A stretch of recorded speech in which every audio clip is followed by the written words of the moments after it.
روزہ۔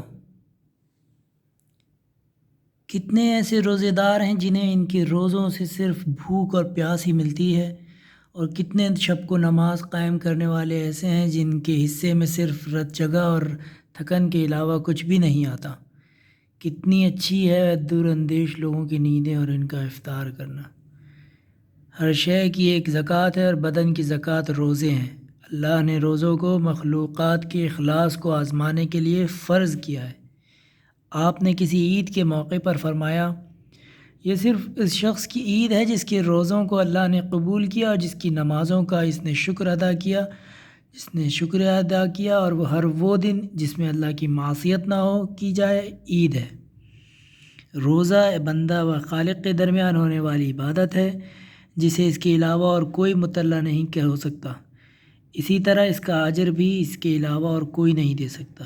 روزہ کھانا پینا چھوڑ دینے کا نام نہیں ہے، بلکہ روزہ یعنی ہر اس چیز کو ترک کر دینا جو اللہ تعالیٰ کو ناپسند ہو۔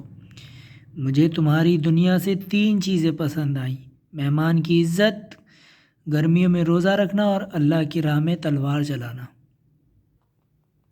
ہر مہینے کے ایام بیض، ہر مہینے کی 13ویں، 14ویں اور 15ویں تاریخ میں روزے رکھنا درجات کو بلند اور ثواب کو عظیم کر دیتا ہے۔ روزہ 2 طرح کی صحتوں میں سے ایک طرح کی صحت ہے۔ جسم کا روزہ غذاؤں سے با ارادہ و اختیار عقاب کے ڈر اور ثواب کی رغبت میں اپنے آپ کو دور رکھنا ہے۔ نفس کا روزہ حواس خمسہ کا تمام گناہوں سے دور رہنا ہے اور تمام اسباب شر سے دل کا خالی ہونا ہے۔ دل کا روزہ زبان کے روزے سے اور زبان کا روزہ پیٹ کے روزے سے بہتر ہے۔ دل کا گناہوں کے بارے میں سوچنے سے روزہ رکھنا کھانے سے پیٹ کے روزے سے بہتر ہے۔